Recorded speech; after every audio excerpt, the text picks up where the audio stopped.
Ladies and gentlemen, you are watching yet another episode of Eric Lima Shenanigans of 1977. It's Friday night, and you know what that means. It's time for the AEW Rampage Event Center Report. And now here's a man who's always been running on a rampage here on YouTube, Mr. Eric M. Lima. Thank you very much, you lovable Mr. Announcer, sir. Well, hello, you lovable nutcases. Once again, Eric Lima here with another episode of Eric Lima Shenanigans 1977. This is the AEW Rampage portion of it, which is episode 1167 overall. Thank you for tuning in. January 27, 2024. I'll tell you one thing. One thing I hate about this week so far, the weather. I mean, seriously. We haven't had any sun for like the past 5 or 6 days. We want some sun. I want some sun. I want to see some sun around here. But no, we got to rain tomorrow. I don't mind rain, but then we got snow on Monday again. Give me some sun. I want some sun, dude. Anyways, but enough about the weather. Let's talk about what happened last night on Rampage. Jon Moxley went one-on-one with Reed Moriarty, and Reed Moriarty ended up. Jon Moxley ended up winning the matchup, which is good. And he showed Lee Moriarty some respect for hanging him in there, winning there, and about to shake hands, and then Shane Taylor hit him. It was like Moriarty set up Moxley, and then Shane Taylor and Moriarty did attack Moxley after the matchup. Renee Paquette interviewed Anna Jay, and Angelo Parker interrupts her, saying, "I can't be out there for you." And with this whole situation, but Anna Jay says, "You know what? I've had enough. I'm on my own." And that's what she's saying. It's about time that woman's sick and tired of dealing with everything that has nothing to do with her, and yet, she says she was sick of it, and so she's off on her own. Gotta respect that, and so that's the deal. And that Angelo Parker probably know who has been behind the whole thing, and he better know real quickly. Meanwhile, Christopher Daniels went one-on-one to Konosuke Takeshita, and Takeshita did win the matchup over the veteran, and then he addresses Chris Jericho after the matchup, and it looks like Kyle Fletcher wants to face Jericho, and that will happen this Wednesday at Dynamite. So that's going to be fun.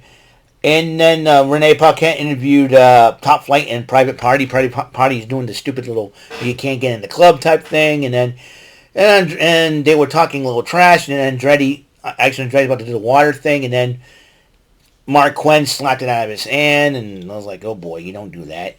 So Anna Jay went one-on-one with Ruby Soho, and Ruby Soho had Harley Cameron, the lovely Harley Cameron, and Saraya at ringside until they decided to get themselves involved. Bryce Remsburg caught the two of them and said, "Ladies, you're out of here," and basically ejected them, and then Anna Jay hit the Queen Slayer on Ruby Soho. Anna Jay wins the match. So, and then Renee Paquette interviewed Eddie Kingston. Eddie Kingston has continued to be a fighting champion for the Continental Crown that he has. And Serena Deeb, another promo to make her return tomorrow in 2 years in the ring. So who's the professor going to face? We'll find out when she makes her in-ring return tomorrow. The main event, and this is a fatal four-way to decide the number one contender for the international title title match that will happen tonight on Collision. It's the Butcher versus Commander versus Kip Sabian versus El Hijo del Vikingo, the AAA Megas champion. And Commander ended up winning that fatal four-way. And Orange Cassidy faces out Commander. Is going to be a heck of a matchup between those two guys. Now, a lot of you good folks out there want to know. In fact, I was nicknamed Little Cornet by some commenter on my last video, on the TNA video, which I think is hilarious. So, I'm not going to put on my Jim Cornette hat or anything like that. And he wants to do a collab with me, but he has no content on his channel. So anyways, the Vince McMahon situation, as you know, I'm not going to explain everything. Because you watch Rant and Rave. In fact, we're going to continue on with that topic on the next episode of Rant and Rave. There's like 67 pages of allegations against Vince McMahon. Now, as you know, Endeavor bought the company earlier this year, I do believe. Or was it last year? I think last year, and bought the company from Vince McMahon. And Endeavor decided to retain Mr. McMahon's services at that time as a head chairman of the WWE, the board of directors. But the allegations against Vince McMahon came out from an employee by the name of Janelle Garcia. Has gotten so heavy to the point where Vince McMahon himself has decided to resign from the board of directors of Endeavor, and will no longer be making any decisions when it comes to the WWE. This marking the first time in 50 years, I do believe, or over 50 plus years, that a McMahon family blood member, a blood member of the McMahon family, will not be working for the WWE unless Stephanie decides to tell him. It looks like Stephanie and Shane have some tensions behind the scenes with Vince McMahon, with their own father. So it seems like that's why Shane didn't want to be like his father. There's lots of, allegations about the whole sexual thing and everything else. People thinking now Brock Lesnar's been involved in it. We don't know for sure if that's actually him or not. It's like some of the stuff is probably hearsay and all that. But we know that Vince McMahon, with the allegations and the accusations, were too much for Vince, and said, you know what, I'll resign. And probably the smartest move that Vince could ever make. And hopefully with Vince McMahon completely out of power, I'm hoping that would be more open doors for the WWE. I think, also 2 sponsors have decided to drop sponsorship, Slim Jim and Snickers. So that's a huge deal. So that's a huge thing. So, but unfortunately, these allegations of, I'm not defending Vince McMahon, because Vince McMahon has been out of touch with wrestling for years. For years now. I think probably ever since the arrival of AEW. Okay, Vince McMahon's been totally out of touch with the current product, with the company. So,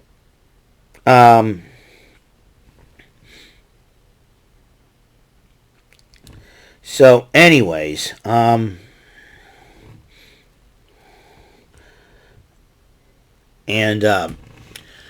so I'm not going to stop, and I said it. I said so myself. That I'm not going to stop watching the company just because of one man, because there's buttloads of talent over there in the WWE have contributed to the company's success. Stone Cold Steve Austin, The Rock, The Rock is also part of the board of directors of Endeavor. That's or the TKO group. That's a huge deal. I mean, with The Rock, who probably knows the WWE inside and out, his knowledge of that will be immensely helpful. And like I said, there's lots of talent there that we all should support. It's like, if I stopped watching the WWE, then I would stop supporting the talent that is there. Okay? Everybody's into this cancel culture crap nowadays, and I'm sick. I personally am sick of it. But listen, Vince McMahon, he's done. I'm not going to worry about Vince. Yeah, he contributed a lot especially during the Attitude Era. He contributed a lot on screen. But there's other people that have played a role also. You see what Hulk Hogan and Roddy Piper, Wendy Richter, Cyndi Lauper, Captain Lou Albano. Those 5 individuals had made the WWE, jump-started the WWE's popularity. You think about it, those 5 individuals, because of what they have done, what they big time contributed. It all started with Hulk Hogan winning the title back 40 years ago. That's all this all began. All right? Piper knew which buttons to push. All right? He knew which buttons to push. I do believe that whole thing was Piper's master plan to get at Hogan for the world title back then. That's what I'm thinking. Get a celebrity involved. Get Hulk Hogan, who stand up for justice. Boom. But those 5 individuals started something. Started the rise of the then World Wrestling Federation at the time. To me, it's not just Vince McMahon. All right? There's lots of other people. One man doesn't make a team. There's no I in team. But Vince McMahon to me is the main contributor of what happened in the WWE from the 80s on up. All right, that's a given. But But yeah, what he did behind the scenes, outside the WWE, that would disgrace his name forever. But then you got Stone Cold Steve Austin, The Rock, Triple H, The Undertaker. Those guys in the 90s contributed. When Hogan left, Bret Hart stepped up. Shawn Michaels stepped up. And like I said, Undertaker stepped up. The Ultimate Warrior stepped up for a time. Macho Man Randy Savage. And then that was during the transition from the Golden Era to the New Generation era. New Generation, you had Shawn Michaels, Diesel, you had Yokozuna, Bret, Owen Hart, Undertaker. And then you got from the New Generation to the Attitude Era, you had The Undertaker and Mankind, you had Stone Cold Steve Austin, The Rock, Triple H, D-Generation X. When some of the members of the Clique went to WCW, they jump-started WCW.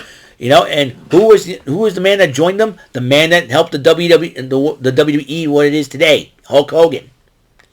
And look what that happened. So a lot of people would think, oh, we're not going to watch the WWE because of Vince McMahon. Vince McMahon played a minute part of the success of the WWE. It's all the superstars that I just mentioned over the years, 80s and 90s and today. And you guys, John Cena, Randy Orton, they've still got the company going.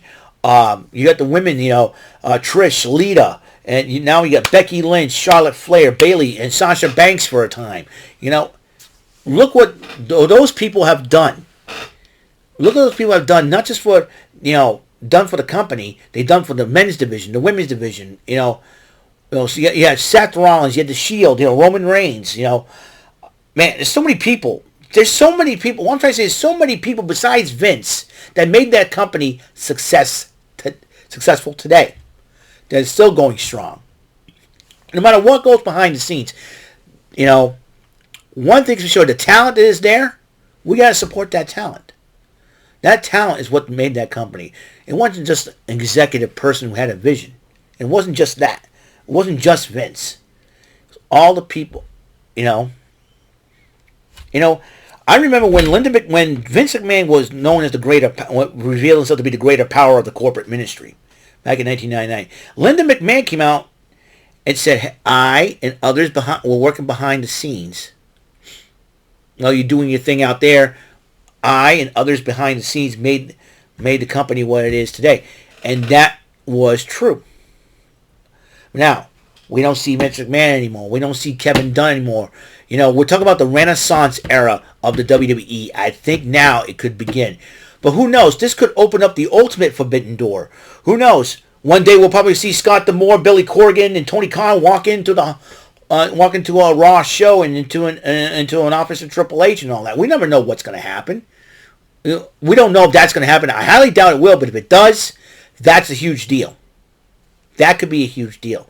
And for that to happen, if something like that happened, I'd be like, whoa, this is big. You know what I mean? Who knows what we walking through now? Hiroshi Tanahashi is the new Japan president. Who knows? The Rock will probably walk through the doors and everything and have a huge meeting. Who knows? Because this is we're 27 days into 2024. We're almost done with this first month here, and things are going to happen. Things are going to happen throughout the year.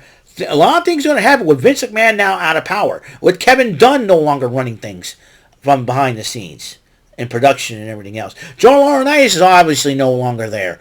Who knows how many more people are going to go? If anybody's for Vince, they're going to leave. They're going to go. If they decide to be Vince's backup, they're going to go. We can say, the company is going to be in shambles. They could be bringing new people in that believe in the vision. Who knows? Triple H may have a new vision for the company. Endeavor, TKO, The Rock, everybody, they could have a new vision for the WWE. They're going to say, hey, why don't we open it up for AEW talent to come in, or New Japan talent, AAA talent, or NWA talent, or TNA talent. Who knows what's going to happen? Who knows what's going to happen now? They say anything is possible in the WWE. With the ouster, with Vince McMahon resigning, this is a huge deal. It could make the company, make or break the company. In this case, I think it's going to make the company a lot more better, because a lot more people are going to be watching. A lot more talent will want to come to the WWE now. without Vince McMahon in their ear holding them back. AEW has, it's still weak, but it's going to get stronger. It's going to get strong. I think that they're going to try to they need to go to a bigger market in order for this to work. Look what's happened for the WWE. They went to bigger market cities and boom, instant success. You know what I mean?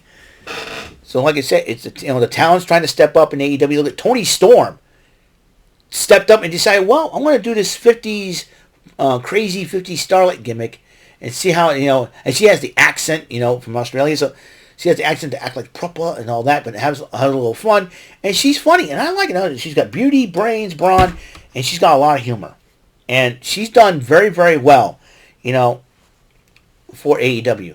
Who knows if she decides to ever come back to the WWE, bring that gimmick with her. Imagine her and R-Truth make a hilarious comedy out of the whole thing. Who knows? I mean, anything is possible at this rate now with Vince McMahon out. So lots of possibilities. The possibilities now are endless. Who knows? Who knows for sure what is going to happen then? It'll be very interesting, like I said. It'll be like I said. We'll see what happens tonight at the Royal Rumble. We may see some major changes. So we could see some major changes. We'll have more surprises in the Royal Rumble. Who knows? Who knows? I'm not saying all this stuff's going to happen, but like I said, with Vince McMahon out of the WWE for good, it's a game changer. Vince McMahon leaving the WWE is the ultimate game changer. And trust me on this, when I say this, the WWE is going to get bigger. It's going to get bigger. And it will be to the point where all the other companies see what's going on in WWE and say, hey, we want to be part of it. Who knows?